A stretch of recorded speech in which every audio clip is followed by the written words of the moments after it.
this video, I want to talk about faith and the journey that we must embark on if we are to be people of faith.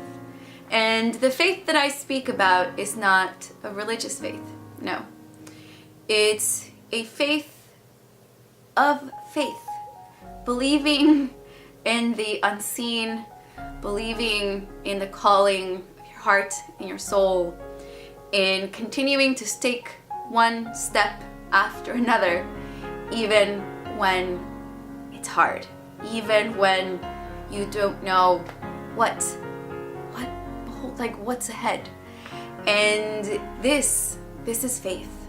The continuing to take action, the continuing to believe, the continuing to know that there is something that unites us all together and something that speaks to our most inner, that our insights, our soul, whatever you want to call it. There's something inside of you, your gut, that says keep going.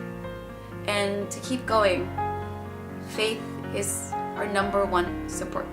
So let's go to the other side so we can have a conversation around faith.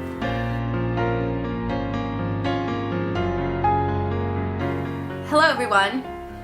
So I was in my living room, putting things together to get the day started, and I did a different video where I talked about how I just came back from 5 days of Brunner-Burchard, and it's been incredible, and there's a potential other trip that I'm going to be taking and meeting these people, and it feels like things are coming together. It feels like I'm on the right path. It feels, that feeling where it just feels, you feel like you're in alignment. It feels like the insides, there's something inside of you that says, yeah, keep going. There's something right about the journey that you're on.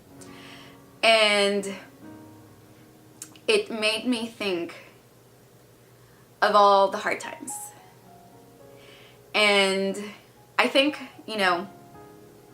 I'll share a little bit more about my journey with faith and my relationship with faith.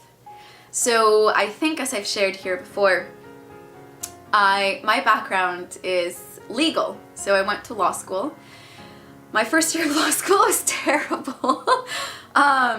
I thought about quitting. I thought about not finishing it. It just felt like everything inside me was just like shriveling up, and I was like, this is not for me.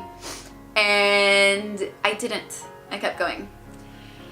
And I tried a little bit of everything. I thought that my impact, and you guys know my thing is impact. You're gonna hear me say that over and over again. My thing is impact. My thing is we are here to do big, important things in the world. We are here to be all that we can be. And so when I looked at the greats, when I looked at who has done incredible work in the world, I thought of, Gandhi. I thought of Nelson Mandela. I thought, when I was growing up, like Hillary Clinton, she was one of the only women that was doing it out there, being brave, being courageous. And I just thought, you know what? I think that to have the sort of impact that I want to have in the world, I need to be a lawyer. And so, I went to law school. I had this whole 10-year plan, right? I was that kid. It was just like hitting the books, doing the right thing, like this is the plan. I'm gonna be married by 26. I'm gonna have kids by 28. I'm gonna go to law school. I'm gonna do the Teach for America. I'm gonna be an attorney. I'm gonna be a prosecutor for the International Criminal Court in The Hague. I'm gonna be working on these international cases where we are, as this legal community, gonna bring together the right resources, and we're gonna stand for something that really matters, and we're gonna do something that's meaningful with our work. And I grew up, this is a story about faith, right? I grew up with very spiritual parents, and it was so funny because growing up in Mexico, everyone is Catholic, and my parents were New Agey. What did that mean? We grew up with my parents meditating. I was like the one kid in Mexico who had parents who meditated. They were New Agey. And, you know, a little kid, I remember going and, you know, like to these meetings, these gatherings, spiritual gatherings where everyone would meditate, and I would meditate on, like, you know, world peace. But as a little kid, I was just like, why can't we just go to church like the other kids? And so I grew up feeling different from everyone else, and just feeling like, and also just having questions, right? Having questions, deep questions about God and the meaning of life. And I was the kid that asked herself about, like, the meaning of life. And you know, seeing my parents and, like, these, you know, these sort of, like, angels that were different from Catholic Church, and just, like, having so many questions and so much confusion. And I couldn't quite figure out where I belonged in terms of my spiritual journey. And even an understanding what it meant to be spiritual. And I'll get to that in my new definition and my new understanding. And then I went into the world of international criminal law, international, you know, criminal justice and international human rights law. And I worked on some terrible cases. I spent 6 months in the Netherlands, where I was working under the International Criminal Court, which was a dream come true. You know, when I thought of my dreams that were on my wall, and I've always been the sort of person to put, you know, her dreams on my wall. You guys went to my room, it's an entire wall of dreams and goals and aspirations and plans and execution. And this was one of them. I wanted to be a prosecutor at the International Criminal Court because I wanted so badly to do something that mattered, that was meaningful, that, you know, could change the world. And I get this opportunity. To go to the Netherlands, and not only am I going to be in the International Criminal Court, I'm going to be doing some reporting and work and, you know, monitoring for this really high-profile case. I don't know if you guys remember Charles Taylor, ex-president of Liberia.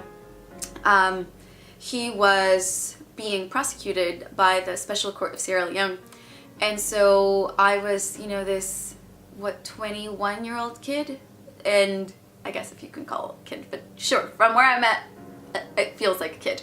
So I'm in court every day, and I'm taking notes and reporting and listening in and learning and thinking about, you know, is this the path that I want to take? And in that courtroom, I listened to some of the most terrible things that humans have ever done to each other. And it really stuck with me. And therein started my fight with faith and with God. I was, you know, I would tell God how, it's just like the thinking of destiny, like, how dare I live in a world where this was destined, right? I just was like, I want out. I don't want to be part of this. I'm done. And fast forward, so many things happen in my life, and I think I've sort of touched upon my food sensitivities, and I'll do another longer video about that journey. But it directly ties to my faith journey, because for so many years, you know, for about a decade, I went to doctors and I said, hey, doctor, something is wrong. I'm waking up in the middle of the night and my entire left leg is numb and I'm having to crawl to the kitchen. My heart is beating out of my heart and I'm thinking, what is happening, right? Or like I wake up and I can't see out of one eye. And I go to the doctors and over they say, like, you just have food sensitivity. And like, can't really do much for you. And this was for about a decade. And at some point I was so tired of being sick. So tired of being in, you know, team meetings where I would have to fake like I needed to go to the bathroom because I felt like I was gonna pass out, where going on dates, you know, like couldn't do it. And so at that point I was, you know what? I'm open. I'll do anything. I'm so tired of being sick that I'll try it. I'll do whatever, you know, the universe brings. Funny enough, the universe started bringing things. One, you know, like during this time things started coming to me. I had, you know, like a saint come visit me and do like healing at night. You don't really see the saint, but I was like, sure, I will do whatever. I went and I did the South Korean yoga where, you know, you learn about tapping and the meridians, and that made sense to me, right? So you tap and you unlock the energy that's been stagnant in your body. I did tapping, I did, you know, like I prayed, I spoke to my guardian angel. I was just like, I'll do whatever it takes.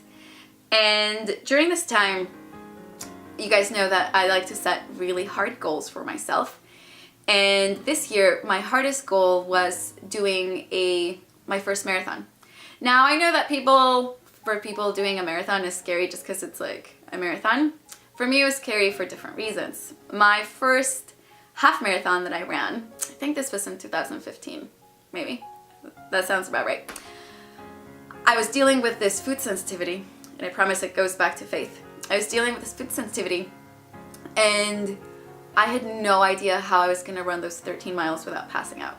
So day of the race, no one knew this, I packed a little bit of chicken into my running, like, little belt thingy, and I ran with chicken in my pocket.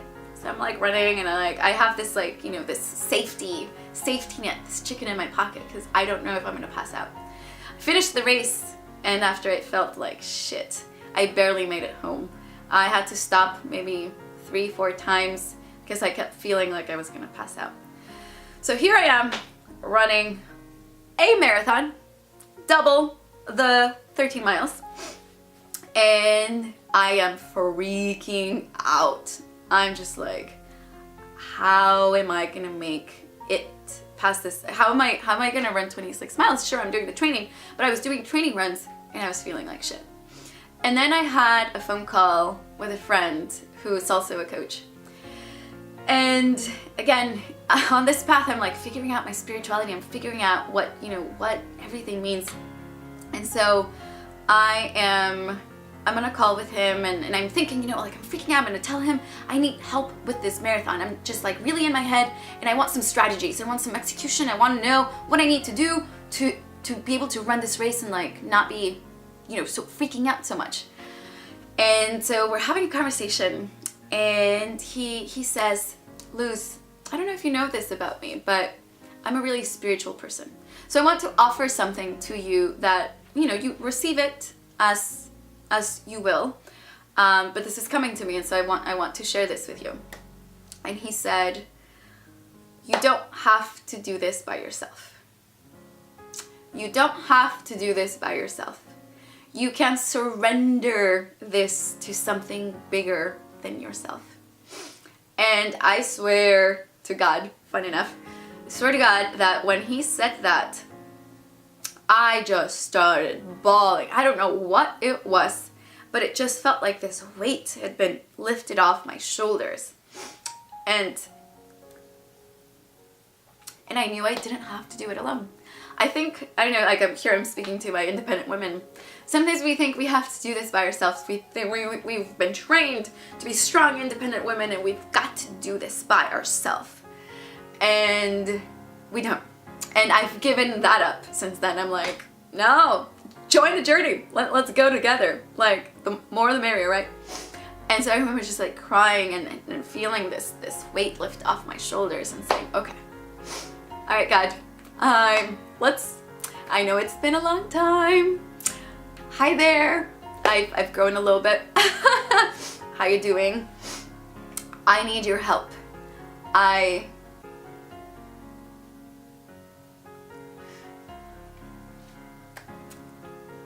don't know that I can run this race by myself.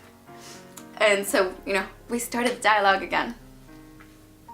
And that was the beginning of that faith journey. And, I realized that to do the sort of work that I want to do in the world, I can't do it by myself. And that means both spiritually, but it also means like allowing other people to be there for you. And being an entrepreneur, I've learned that lesson, right? Like I learned to surrender. I heard of this book that's called The Surrender Experiment. And if you have not read The Surrender Experiment, I mean, if you are an atheist, if you're agnostic, and I was like a very strong agnostic, right?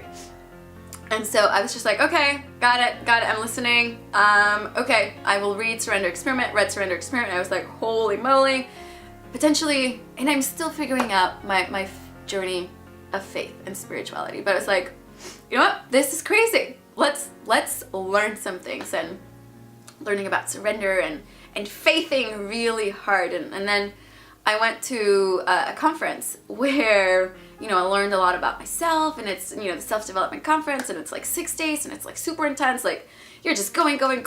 Maybe you're sleeping maybe like 4 hours a day.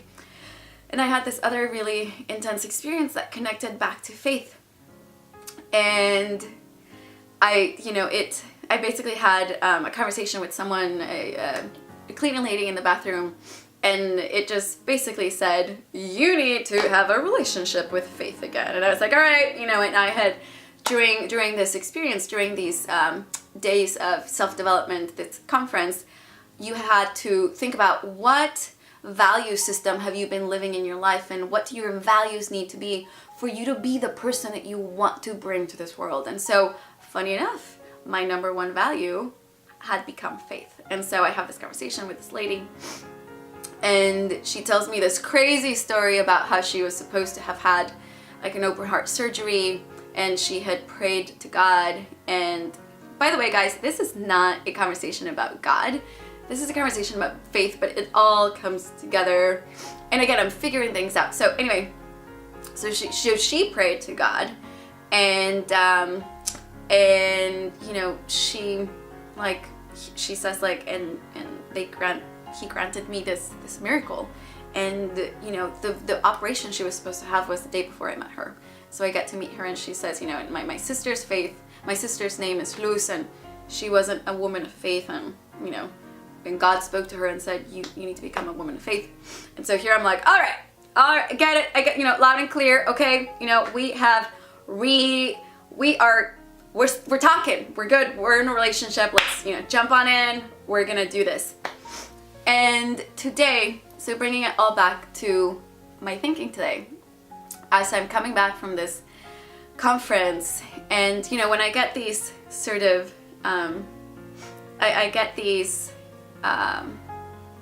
it's just like a compelling desire to share it. And I don't know who this video is going to touch, but you know, if it touches one person, if it helps one person, if it helps in the way that so many of these people have helped me, that's why I'm creating this video.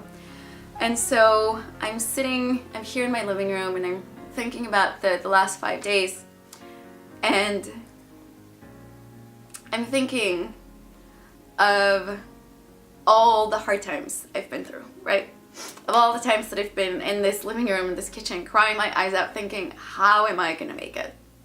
How can I go forward? Am I gonna make it? Am I crazy for doing this for having the vision that I have? And, you know, we learned a lot. We learned about sort of the trials that so many of these people who have made it have been through. And as I was thinking, I had this thought of, and I think you've probably heard this before, of you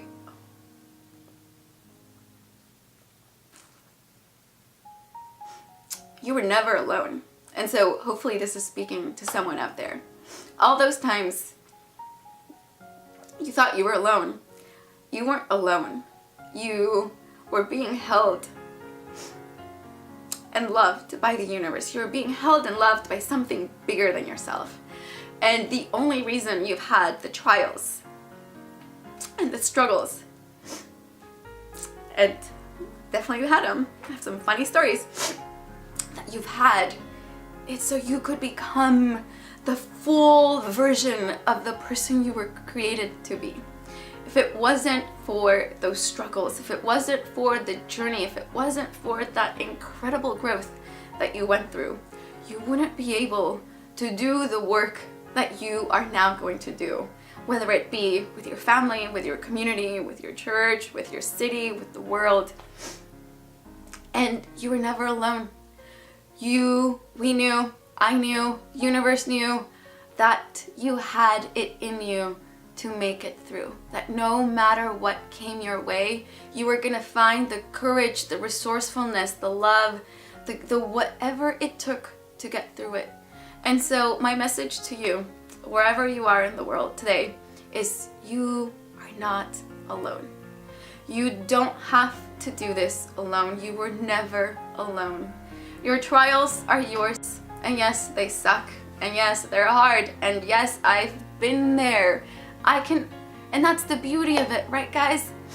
I wouldn't be able to speak to you about the trials and the hardship if I hadn't been through it myself.